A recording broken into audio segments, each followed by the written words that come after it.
Hello and welcome back to my channel. My name is Elyse Andrews and I make videos every Tuesday about my post-grad stresses and successes. In this video today, I'm going to be talking about how I got out of my post-grad art block, how I'm getting out of it, and it's kind of a bit of a follow-up to or a continuation of my video that I made last week about how I'm continuing to learn Spanish after completing my Spanish major in college. Yeah, so in this video, like I said, I just want to talk to you about some tips that I have found helped me be more creative and making more work and filling up my sketchbook and things like that. So I hope this can help you too if you're in a bit of a rut or if you're in the same position as me and you recently graduated with your art degree and you're like, what do I do now? So yeah, graduating into a pandemic, into the world that we're in right now was really interesting, and I've been trying to figure out what I want to do with my life and my career. For a little more information about me, I recently graduated in May from Trinity University in San Antonio, and I studied art communication and Spanish. I'm currently most interested in pursuing a career in graphic design, visual design, creative stuff like that, but I really want to maintain my drawing skills and my creativity in the form of like art making. So that's really important to me, and I kind of fell off of that just with everything that's been going on, and also trying to find a job in graphic design. That's kind of taken up a lot of my time recently. So I graduated and then I just really kind of stopped making art for a bit. I was kind of burnt out at that point after putting everything together for my virtual senior show. And yeah, I just kind of sometimes would try to fill in my sketchbook, sometimes try to update my art Instagram, things like that, but it wasn't really, nothing was really sticking. And then I just kind of decided that I had taken enough of a break and I wanted to make the conscious decision to make more work or just make art and practice my skills and not let kind of that muscle die. And while I'm definitely not at the place that I would love to be, it's working for me and I'm making something. And to me, that's the most important part about all of this. I'm dividing this video into two main parts. The first part is about actually making work and setting up your space and environment for a productive studio. And then the second part of it is about finding inspiration for your work, because that's something that I majorly struggled with. So in part one, this is about kind of setting up your space and actually making the work. I'm very passionate about space. A lot of my work that I did in my senior year in art actually had to do with space, but in real life, my space is really important to me. As you can see, there's another video that I made about organizing my space once I moved home in with my parents again. And yeah, I think it's so important to have a good studio space and environment that fosters productivity. I'll show you a clip of my desk right now. This is my workspace that I am using to make art. I also, will go outside and make work, but it's really important to have some sort of designated space to do work. And one way that actually I took from still being in college to make more space for you in your room is to get masonite boards. I did watercolor for most of my senior show final work, and you have to stretch watercolor paper out onto these masonite boards. And so you can get them from Home Depot. I don't know how much mine was, but it was definitely under $20. They're really helpful for moving your work onto a table and off of a table. You just could, like, if you're doing drawings or if you're doing watercolor like me, you just have to tape them down. I really recommend these. I think they're great and a good way to kind of have more of a portable workstation. And also going along with organizing your space, try to just, as I've said, make it as easy as possible for you to make work. So have your supplies ready and organized on your desk, not totally tucked away and put away, but have them, kind of neatly organized maybe, but just have them there. Have your sketchbook open on your desk with a blank page all the time. Like once you finish a page, flip it over to the next blank page and keep that open. So it's kind of like inviting you to just put something on the paper. Also, I bought some Bristol board whenever I was a freshman in college, for just supplies for my drawing classes, my initial drawing classes. And I recently remembered how great that was just to have a big piece of decent quality paper to draw on. And so I also have some Bristol board that sometimes I'll keep out on my desk, just a big sheet of paper. It's blank and it kind of invites me to just want to put something onto the paper. Now, kind of in other ways of wanting to be more productive, make more work, you should schedule it. I think it's really important, especially if you're just trying to make something and you're having a hard time and you're just waiting to be struck at the moment with some inspiration. It's just usually not going to happen. So I like to schedule time in my day to make art, have like a habit tracker. I have that in my bullet journal where I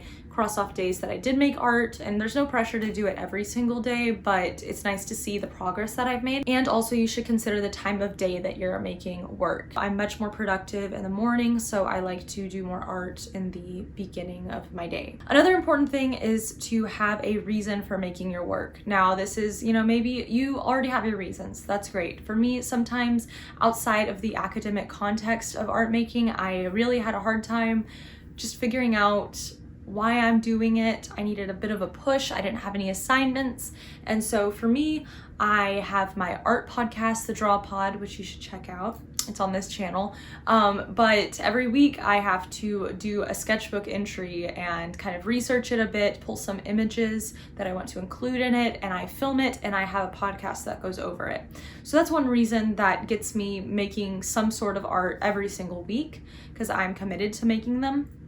And then also I have my stickers on my Redbubble that I like to consistently make designs for, because it's important to consistently post to have some success on Redbubble. So those are two things for me that gave me a reason to post. I think it's a really good idea to try and find ways to have a reason to do it if at first you're needing a little help getting started. And maybe you can start your own art Instagram to motivate you to post more and to make more. That could be your reason. So now this part of the video is my inspiration section, how I get inspired to do work. So I think it's really important for post-grad art students to continue to read and learn about art. I don't know where your path is leading you with your art major, but for me, I am not going quite into, being a big girl artist. I am a big girl artist, but like making a bunch of work for galleries, all that jazz, that's not my path right now.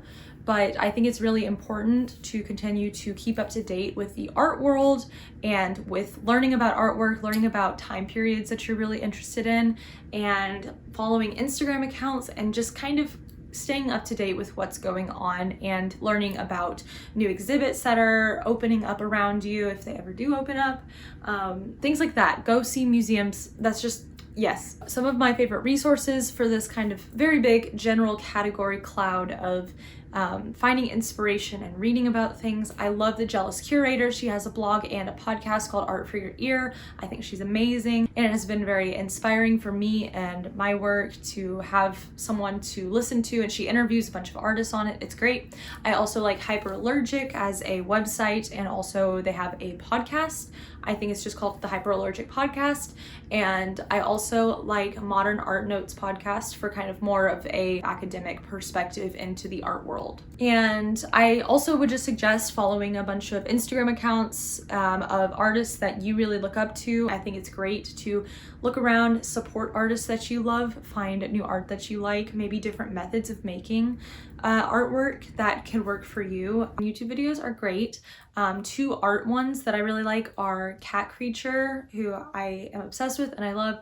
Her videos are very calming, and she does have a lot of art related videos. She's a RISD graduate. And I also like Pipa's Art, the channel. She has a lot of just kind of sketchbook, draw with me sort of videos, and I really like that. And you can always check out my podcast, The Draw Pod, another shameless plug, to just kind of listen to and draw along with, or just find other podcasts. But I like being able to see someone else making art and kind of feel like we're together making work. Another thing I like to do is what I call Pinterest drawing. Really, it's just pulling up images on Pinterest that you might have curated and just drawing them and making something out of them, maybe print them out. When you're in art school and stuff, one of the main things that they tell you is to not just copy images, which is for good reason. But when you're just trying to make some work, make something, fill up your sketchbook, That is totally acceptable. Do more still lives. You know, we're at home. There's a lot of things to look at in our home. We should draw them. So you can set them up yourself. You can get some groceries from the store and put some fruit together. That's a really fun thing to do. Or I wanted to take this brief moment to shout out this Instagram account that I really like, that I've been wanting to participate in the still lives, but it's called, let me check. It's called Still Here, Still Life. And it's a great account on Instagram. I'd highly recommend following it and seeing the amazing work that people are doing. And every week they give you a prompt and it's an image, and it's so cool seeing everyone's different interpretations of it. Another tip for finding inspiration to work is I really like to kind of draw with other people. I have had like Zoom studio calls with people, so like we work together. I did this more when I was in school, but I liked to set up studio time, like Elyse's studio time. I was hosting it, and some of my friends who were also in the art major came in, and we just kind of worked on our pieces for the senior show together. And especially if you are lucky enough to have a good group of friends and a bit of a community of artists that you can talk to and do a Zoom call with, you should really take advantage of it, because that was really nice and gave me that sense of community that I got from the studio classroom environment at school that I had really been missing. So yes, in conclusion, I am not making my full-scale watercolor pieces that I was when I was in school, and that's okay. That's totally fine. I am just happy to be keeping up with my drawing skills, continuing to create, and that's all I can ask for. So hopefully this video helped you, and hopefully we can all be on the path to making a bunch of really great work very soon. So yeah, thanks for watching. I hope you have a great week. Subscribe, like this video, it helps out my channel, and I'll have a draw pod up on Saturday and a new video up next Tuesday. So thank you so much for watching. Bye.